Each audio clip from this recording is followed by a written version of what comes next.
Le 9 janvier, à l'Hôtel Scribe à Paris, avait lieu une conférence de presse autour du salon ICS qui se tiendra à Toulouse en septembre. L'occasion pour Carlos Moreno d'évoquer un sujet phare, les villes du futur. Nous savons déjà qu'en 2050, près de 80% de la population mondiale vivra en ville. Le réchauffement climatique et la proximité de ces zones urbaines aux fleuves sont autant de problématiques qui poussent à changer nos habitudes concernant l'écologie. L'écologie, ce n'est pas uniquement le rapport que nous avons avec la nature, mais je dirais, au-delà encore, c'est la circularité qui existe entre l'homme et la nature, l'homme et le bien-être de tout ce qui les entoure, y compris les infrastructures qui servent aux gens à produire, à se nourrir et à exister. Donc, dans cette approche-là, il y a trois composantes qui sont importantes à considérer au XXIe siècle et par la suite. Donc, le premier, c'est bien entendu l'épuisement des ressources énergétiques, notamment l'énergie fossile, qui pose donc des problèmes majeurs. Le deuxième, donc tout ce qui est lié au réchauffement de la planète.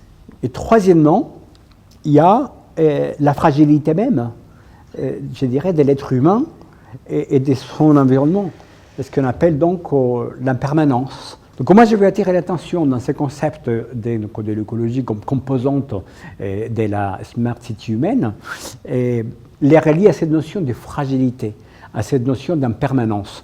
Je veux le relier à cette notion de besoin de résilience. Il est évident qu'aujourd'hui, les rapports qu'a fait la Banque mondiale, qui a été publié par la revue Nature et Climat aux États-Unis, montrent effectivement que les villes côtières aujourd'hui représentent donc une très grande fragilité par rapport à la montée des eaux liées donc au réchauffement climatique. Et que ça oblige d'ores et déjà à prendre en compte.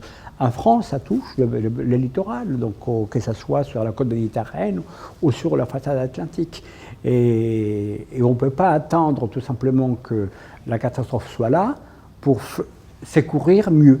C'est imaginer dès aujourd'hui et anticiper comment cette impermanence peut affecter nos manières de nous relationner, de construire, de travailler. C'est un enjeu majeur. Les derniers rapports qui ont été faits au niveau de ce qu'on appelle donc climat, air, énergie et territoire montrent que l'activité motorisée humaine, donc dans les villes, plus le chauffage donc centralisé, ce sont les deux émetteurs les plus importants donc de CO2 et des particules fines à l'échelle des villes.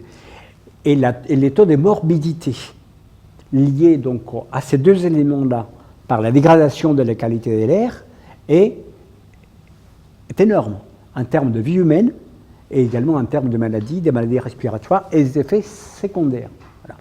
Quand on s'est dit que descendre la vitesse d'un véhicule à 70 km ou rendre piétonne certains vecteurs de la ville, eh ben, c'est parce que ça intègre une autre notion où on n'est plus usager de la ville, mais on est habitant, citoyen, contributeur à la qualité de l'espace. Voilà.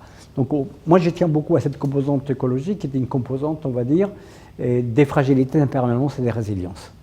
Cette démarche que nous avons de considérer que la ville elle est intelligente parce que c'est les citoyens qui constituent l'intelligence de la ville et que ce n'est pas l'intelligence de la ville mais l'intelligence citoyenne qui est le cœur de nos préoccupations, devient aujourd'hui une tendance très forte. Je pense que Paris est assez exemplaire dans les problématiques de mobilité, avec tout ce qui a été fait en termes de voitures électriques, ce qui a été fait en termes également de couleurs de bus et tout ce qui est fait aujourd'hui en termes de vols libres. Mais également, on le voit et dans des villes également comme Lyon, on le voit avec des écoquartiers qui surgissent. Donc moi, je vais passer un message, je dirais, d'optimisme. On a une chance, donc, nous sommes aujourd'hui ici à Paris, qui sera donc qui verra en 2015 la conférence mondiale sur le climat.